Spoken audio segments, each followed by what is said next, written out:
Aquí hablamos de aquellos padecimientos que afectan a los niños, a los adolescentes, a los jóvenes, a los adultos mayores. Con él vamos a estar conversando sobre la anemia. Que estamos acompañándolo. Bueno, en primer lugar, la anemia es un mal que afecta a niños, es de todas las edades. Puede ser de semanas, meses, y está muy frecuente en los adultos, es de una mala nutrición, puede ser por falta de algún desarrollo de una enfermedad crónica en un paciente hipertenso. Un síntoma. Un síntoma, exactamente, parte de una enfermedad, puede ser por un aumento inclusive de la destrucción de los glóbulos rojos. Una leucemia. Un paciente con enfermedades autoinmunes, enfermedades donde se destruyen los glóbulos rojos, hemólisis, igual puede darse por pérdidas sanguíneas. Ya un paciente funde en leucemia, anemia, trocitos o glóbulos rojos en el cuerpo, en la sangre. Por tanto, el oxígeno no se puede transportar adecuadamente hacia los tejidos y hay una disminución de la concentración de hemoglobina. Ya, entonces, cuando tenemos una disminución de esta masa de eritrocitos o una disminución de la hemoglobina, nosotros podemos definir que el paciente tiene anemia. O le podemos decir, está descolorado, si le puede exactamente decir, sin color. Pero eso puede variar, porque hay pacientes que, como te digo, pueden presentar síntomas de forma temprana, a otros, en los pacientes más crónicos, que donde la anemia va evolucionando poco a poco, puede ser de que esos cambios no se noten tan rápido. Ya, entonces eso tiene también que ver mucho con el tiempo de evolución y el mecanismo de producción de la anemia. Entonces, pero sí se define como una disminución de la hemoglobina, principalmente. Me llamó mucho la atención lo que usted dijo de la alimentación, doctor. Nosotros estamos acostumbrados muchas veces a creer que porque comemos bastante o comemos más de lo mismo. Por ejemplo, hacemos una mezcla de carbohidratos, solo carbohidratos. Por decirle así, comemos arroz, maduro, plátano, guineo, como le conocemos popularmente, frijoles, papa, en el almuerzo. Y estamos comiendo más de lo mismo. Estamos mal alimentándonos. No estamos llevando los nutrientes necesarios a nuestro cuerpo cuando tenemos un plato balanceado, con carbohidratos, vitaminas, alimentos que llevan otro tipo de vitaminas, ¿verdad? Exacto. Lo que pasa es de que la anemia, como te mencioné, es multifactorial. Y bueno, la anemia por deficiencia de hierro es la más común. Es la más común, universalmente conocida. También se le denomina anemia ferropénica, que puede ser porque no tengo hierro en mi cuerpo o porque yo no estoy ingiriendo el hierro. Y sí lo podemos encontrar en pacientes con malnutrición, en pacientes desnutridos, donde no tienen los aportes necesarios de hierro en el organismo. Y eso puede venir de varios alimentos. Así como mencionás, nosotros incluimos los frijoles, pero no solamente los frijoles tienen hierro, también tiene el hígado, muchos vegetales, la soya, almendras, la avena, hay varios alimentos, las espinacas tienen alto contenido de hierro y muchas veces es necesario, cuando se detecta o nosotros podemos descubrir de que puede ser por una deficiencia dietaria, aumentar la ingesta de esto. Entonces la parte nutricional es importante, pero no solamente el hierro, también en segundo lugar le caería la deficiencia de vitamina B12. Ya la vitamina B12 y el ácido fólico también son causas de anemia en el adulto, en pacientes embarazadas también, principalmente lo que es el ácido fólico. Entonces es importante cuando se presentan síntomas de anemia acudir donde el médico. Yo creo que todos los médicos generales están capacitados para poder hacer un abordaje de anemia, pero el especialista sería el internista o el hematólogo, ¿verdad? El hematólogo, que es el especialista en enfermedades de la sangre, y el internista, que hacer un correcto abordaje para poder identificar cuál sería el origen de la anemia y poder tratarla bien. Porque así como vos decís, mucha gente lo puede confundir. Ahora se cree de que tengo anemia, entonces ya lo voy a tratar con hierro, y no es así. No es así. Es que yo ya descubrí que tengo anemia y empiezo a tomar hierro, porque no todas las anemias son por deficiencia de hierro. Podemos tener multifactores en la producción de la anemia. Ya. Importante, doctor, ya que mencionó los síntomas. Hablemos de esos síntomas de una, si se podría decir, una anemia aguda, que es como inicia, ¿verdad? ¿Cuáles son los síntomas que notamos y notorios en la persona adulta, que es lo que estamos abordando el día de hoy? Sí, los pacientes que tienen anemia y desarrollan de forma temprana, Lo principal, el motivo de consulta son primero los cambios de coloración en la piel. Se presentan pálidos, con palpitaciones. El organismo, el cuerpo humano empieza a tratar de compensar. No tengo sangre, no me está llegando oxígeno a los tejidos periféricos, entonces el corazón empieza a compensar y empieza a bombear más rápido el corazón para tratar de distribuir la sangre. Entonces el paciente llega con taquicardia, palpitaciones, puede presentar mareos, dolores de cabeza. Esos dolores de cabeza también son muy frecuentes, los cambios de coloración, la palidez y el cansancio. El paciente con anemia llega a tener cansancio también. Son los principales síntomas por el que el paciente acude a la consulta. Todo eso nosotros le llamamos síndrome anémico. Ya un paciente que tenga anemia, ya es con síndrome anémico, con síntomas de anemia, entonces generalmente puede ser por sangrados agudos o por una afectación aguda. El paciente crónico podemos ir determinando que va teniendo cambios en la coloración en la piel, pero quizás no van a ser tan acentuados los otros síntomas, tal vez decaimiento, pereza, el paciente ya no hace las mismas actividades. No rinde como antes. No rinde, y eso es importante en el adolescente y en las personas que trabajan, en la capacidad de resolución intelectual, te puede dar un deterioro pues en la capacidad de respuesta ante ciertas situaciones, sobre todo laborales. Entonces, es importante saber de que la anemia puede afectar en todos los sistemas, desde el punto de vista neurológico, cardíaco, respiratorio, físico, cambios de coloración. Entonces, el paciente tiene que obligatoriamente buscar ayuda para poder determinar la causa. Algo que se le iba a preguntar desde el inicio, es muy frecuente en nuestro país la anemia, doctor, en adultos. Escuchamos mucho la anemia en los niños, porque los niños son desganados a comer, pues no comen lo necesario, porque juegan, se divierten, van a clase. A un adulto, ¿es frecuente la anemia? Sí, la anemia es súper frecuente, ¿no? Como te digo, es de los hallazgos más frecuentes, de los primeros 3 hallazgos más frecuentes que un paciente pues, va a presentar. Principalmente porque dentro de los tipos de anemia también tenemos las anemias de las enfermedades crónicas. El paciente cardiovascular, cardiópata, el paciente que tiene problemas en el hígado igual puede presentar anemia, el paciente que tenga enfermedad renal crónica, que tenga ya los riñoncitos afectados de forma crónica también desarrollan anemia. Los pacientes que tienen enfermedades inflamatorias, por ejemplo lupus eritematoso, artritis reumatoide, los pacientes con cáncer, los pacientes con leucemia. Entonces, todo este tipo de pacientes pueden tener anemia. ¿Qué son los factores de riesgo? Y quiero hacerte un énfasis en esto, que mucha gente confunde leucemia con anemia. Y es porque leucemia, que es el cáncer de la sangre, uno de los hallazgos más importantes es que el paciente tiene anemia secundario al proceso de cáncer, pero no es lo mismo. Anemia puede encontrarse en cualquier esfera, inclusive infecciones te pueden generar anemia, ¿verdad? Infecciones bacterianas, parasitarias te pueden dar anemia. Una de ellas, por ejemplo, las amebas, una amebiasis bien pegada, una diarrea. Una parasitosis. Una parasitosis, exactamente, por amebas. Exceso de parásitos, ¿no? Te puede generar anemia, en absceso hepático por ameba, igual te puede dar anemia. Entonces, yo creo que el abordaje de la anemia o determinar la causa es muy amplio.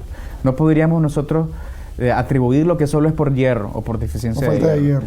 Es importante la evaluación médica y hacer todos los estudios necesarios para poder determinar la causa. Precisamente, doctor, ya que habla de esto, ¿cómo se diagnostica? ¿Qué tipo de examen de prueba ustedes tienen que realizar para determinar, primero, el tipo de anemia? Segundo, la afectación de la anemia, si es aguda o si es grave. ¿Con qué pruebas ustedes se apoyan para hacer un diagnóstico preciso de la anemia? Es muy sencillo, la verdad es que el examen más frecuente, que es una biometría hemática, nos va a arrojar a nosotros los elementos necesarios para poder determinar la causa. Con una biometría hemática completa yo puedo decir, este paciente tiene anemia por tanto de hemoglobina. Ya después el médico tendrá que hacer un análisis de los detalles de la biometría hemática. Nosotros le llamamos volúmenes corpusculares, concentración media de hemoglobina, los detallitos para poder saber si el origen puede ir a deficiencia de hierro, o es por pérdidas, o es por enfermedades crónicas, o es por deficiencia de ácido fólico, o es por deficiencia de vitamina B12. Eso va a ser el médico en contraste con los hallazgos de la biometría, pero el examen que necesitamos es una biometría hemática completa. Con eso Con eso podemos hacer. Después nosotros tendríamos que hacer otros estudios complementarios para poder saber el origen.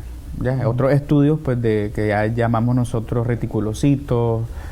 Si nosotros estamos pensando que tiene una enfermedad en el hígado, por ejemplo, y que el hígado le está haciendo afectación, entonces tengo que mandar pruebas hepáticas. Solo saber que es un tomador de fines de semana, constante. Exactamente. Si nosotros identificamos que el paciente tiene un sangrado del tubo digestivo, entonces hay que mandarle exámenes también para determinar causas de sangrado. Entonces, todo eso. El alcohólico, el tomador, también desarrolla anemia. ¿Ya? Sí, claro. El tomador, porque el paciente tomador generalmente no se alimenta bien, pasan sin comer, ellos están tomando todo el tiempo, pasan en la caña varias semanas y no se alimentan, entonces al final el paciente también desarrolla anemia por deficiencia de ácido fólico, vitaminas, ¿ya? Entonces es algo importante tomar, pero con una biometría hemática el paciente podría ir a la consulta y valorar si el paciente tiene anemia. Ya después el resto de exámenes el médico se encargará de ver para poder dilucidar la causa. Algo muy importante, doctor, los valores en la hemoglobina, cómo ustedes lo determinan y cómo ustedes llegan a la conclusión de que es una anemia aguda, una anemia grave. ¿Qué importancia tienen los valores en la hemoglobina? Claro. Para hacer nosotros el diagnóstico de anemia nos basamos según la definición. Ya en mujeres se toma menos de 12 de hemoglobina y en varones menos de 13. ¿Ya? Y la gravedad de esto va a ser porque no es lo mismo una hemoglobina de 12 a una hemoglobina de 6. ¿Ya? Entonces cuando ya hablamos por debajo de 6 de hemoglobina ya hablamos de una anemia severa. ¿Ya? Y en los valores más que esté por encima de 10 son anemias leves. Ya son anemias leves. Generalmente las anemias leves podemos hacer el abordaje de forma más tranquilo, de forma ambulatoria. Se va a su casa el paciente. El paciente puede manejarse en la casa y hacer los abordajes de forma más tranquila, como te menciono. Pero ya un paciente que tenga una anemia severa y sobre todo que tenga síntomas de anemia, cansancio, dolores de cabeza, no puede respirar, palpitaciones, malestar general, decaimiento, no sale de la cama, son síntomas severos ya con síndrome anémico. Entonces en este momento yo tendría que hospitalizar al paciente inclusive. Ya entonces ya son indicaciones de transfusión. En el caso del ambulatorio, volviendo atrás, no quiere decir que se va a descuidar tampoco, ¿eh? No hay que descuidarse, sino que puede avanzar. Puede avanzar, exactamente. Entonces generalmente, por ejemplo, los pacientes que tienen anemia de origen por deficiencia de hierro, podemos instaurarle el tratamiento con hierro en casa, se le da las indicaciones y nosotros le damos seguimiento posteriormente. Ahí están los síntomas que usted estaba mencionando, doctor: mareo, aturdimiento, exactamente, dolor en el pecho, te puede dar también cansancio, la frialdad distal.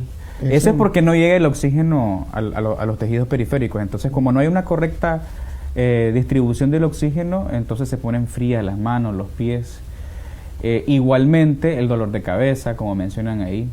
Al principio puede ser leve, dice lo que usted decía. Exactamente, puede pasar inadvertido, no te das cuenta hasta que desarrollas síntomas. Y eso puede ser en cuestión de meses, no necesariamente en semanas. ¿Qué es lo que pasa para que de una anemia aguda pase a una grave, doctor? ¿Cómo se descuida el paciente? ¿O qué no debe hacer para no pasar de ese grado, de esa magnitud de anemia leve o aguda, perdón, a una anemia ya grave? Sí. ¿Cómo se descuida? Sí, el problema es de que si el paciente no logra identificar los cambios, es decir, nos ha tocado siempre ver pacientes, por ejemplo, que tienen cambios de coloración en la piel, se ponen más pálidos de lo normal, el color ya no es rosado, no se ven morenos, sino que se ven más paliditos. Y al no determinar y no ir al médico, entonces el paciente puede ir evolucionando y no sabemos si lo que tiene es un sangrado digestivo. Muchas veces las pérdidas sanguíneas, los sangrados, te pueden causar anemia.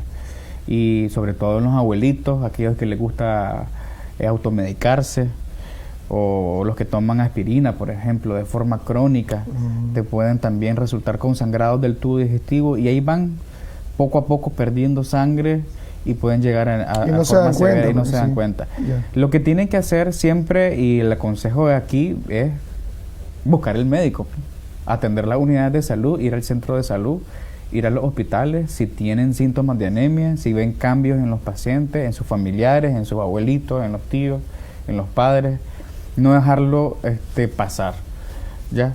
Porque después vienen entonces todas las otras cosas que nos van a complicar, requerir transfusiones de sangre, inclusive, como te mencionaba. Sí, correcto. Precisamente, ¿cuándo es que se necesita, doctor, una transfusión sanguínea? ¿En qué condiciones tiene que estar ese paciente para que necesite sangre? Pasarle sangre, la condición es que tenga síndrome anémico agudo.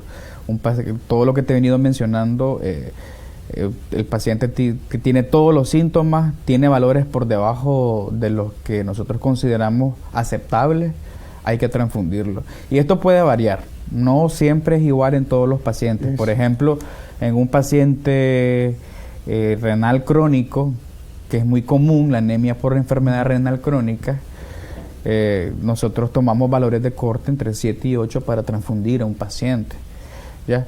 Puede ser que el paciente con 9 de hemoglobina, él se adapte.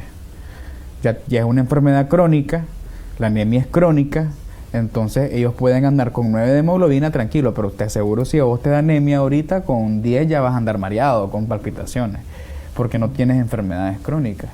Pero un paciente que sí tiene enfermedades crónicas, el cuerpo le va adaptando, se va adaptando, y entonces con ellos tomamos valores de corte más bajos. 6, 7 de hemoglobina, hay que transfundirlo. Pero un paciente joven, sin comorbilidades, que tenga síntomas de anemia, que tenga síndrome anémico, hay que buscar el hospital porque quizás necesite sangre, ¿ya? Entonces la condición importante o más fundamental aquí para transfundir a un paciente es la sintomatología, ¿ya? Y los valores de hemoglobina de severidad. ¿Ya? Pero eso hay que individualizarlo, no podemos decir de que a todo paciente se transfunde porque no es así. Se transfunde el paciente que tiene criterios, ¿ya? Que tiene criterios para transfundir, porque también puede ser que requiera otros tratamientos. Ahora, precisamente y en ese proceso de transfusión sanguínea, ¿cuánta es la cantidad de sangre que ustedes suministran? ¿Cuánto tiempo dilata el paciente en el hospital mientras está esa transfusión? Obviamente esa observación que ustedes tienen que tener, ¿va? Porque me imagino que muchas veces puede haber contraindicaciones en la transfusión, ¿o no? Pues realmente, si el paciente lo amerita, no lo contraindica, pues, a menos que tenga alguna enfermedad que lo tenga que evitar. Y en cierto modo, la contraindicación es relativa, ya absoluta no. Si el paciente tiene síntomas de anemia, todos los que te mencioné, dolores de cabeza, inclusive el paciente te puede llegar sumamente grave por anemia. Un paciente que viene sangrando o que viene con enfermedades crónicas sin tratarse, te puede llegar grave, te puede, como dice la gente, divariando, ya diciendo incoherencia, y eso es porque no llega oxígeno al cerebro. Entonces, en esas condiciones hay que actuar rápido y entrarle. Ya entrar a transfundir. Pero sí existen algunas contraindicaciones relativas, los médicos pues ya manejamos esa información, enfermedades inmunológicas sobre todo, autoinmunes. Como el VIH, ¿verdad? No, el VIH no es una contraindicación. El VIH, la enfermedad, los pacientes que conviven con el virus del VIH, ellos tienen la oportunidad de ser transfundidos sin problema. Cuando hablo de enfermedades autoinmunes que tengan anemias hemolíticas, por ejemplo, cuando la anemia es por destrucción del glóbulo rojo, por más sangre que usted le ponga, no vamos a hacer nada porque se está destruyendo el cuerpo. El mismo cuerpo está haciendo que se destruya los glóbulos rojos. Entonces, a eso le llamamos enfermedad por anemia hemolítica o autoinmune. Muchas veces autoinmune. Entonces, en estas condiciones no tendría sentido la terapia transfusional. Sí, porque entonces, aunque yo más le ponga sangre, la transfusión no va a tener mucha utilidad. El tratamiento es otro. Ya son tratamientos médicos que ya son estipulados por los doctores. Entonces, aquí lo más importante es definir de que el paciente se te puede complicar por anemia. Si un paciente tiene anemia severa, un paciente con anemia muy grave, puede llegarte a tener hasta inclusive un infarto agudo del miocardio, un infarto, te puede dar un derrame, te puede dar un infarto, te pueden dar arritmias, te pueden dar alteraciones neurológicas. el paciente puede empezar a decir incoherencias, a manifestarse con trastornos de la conducta. ¿Por qué? Porque es lo mismo que te vengo diciendo, no hay aporte de oxígeno adecuado. Eso. Recordemos que los glóbulos rojos son los que transportan el oxígeno en nuestra sangre. Y si no hay glóbulos rojos porque hay anemia, entonces vamos a presentar todos estos síntomas que el paciente con anemia presenta. Doctor, se me viene a la mente algo. Las mujeres, usted sabe que tienen su periodo menstrual, ¿verdad? Una mujer que sangra demasiado puede presentar también por su periodo menstrual anemia. Sí. Es muy frecuente. No lo abordamos ese tema. Suele pasar. Sí, de hecho, los pacientes con las mujeres también por su menstruación, todos los meses ellos tienen Una pérdida. una ¿sí? pérdida sanguínea y eventualmente ellos tienen anemia de forma transitoria. Ya que nosotros lo podemos determinar al hacer un examen general, una biometría hemática, y lo vemos con los exámenes de orina que están perdiendo sangre y por el periodo menstrual puede presentar anemia.